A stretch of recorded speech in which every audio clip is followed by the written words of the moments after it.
রাজধানীর গুলিস্তানের সুন্দরবন স্কয়ার মার্কেটে লাগা আগুন নিয়ন্ত্রণে এসেছে। আগুন নিয়ন্ত্রণে কাজ করে ফায়ার সার্ভিসের 12টি ইউনিট। শনিবার বেলা 11:12 আগুন নিয়ন্ত্রণে আসে। এর আগে সকাল 10টার দিকে আগুন লাগার খবর পায় ফায়ার সার্ভিস। ফায়ার সার্ভিসের ভারপ্রাপ্ত কর্মকর্তা তালহা বিন জসিম জানান, সকাল 10টায় গুলিস্তানের সুন্দরবন স্কয়ার মার্কেটের 5ম তলায় আগুন লাগার খবর আসে।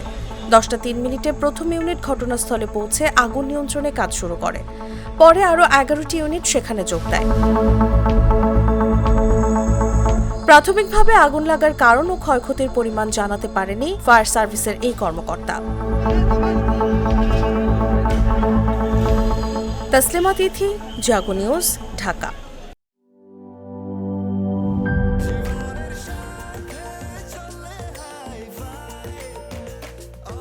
স্বাস্থ্যকর অল টাইম, সব সময় অল টাইম হেলদি লাইফ।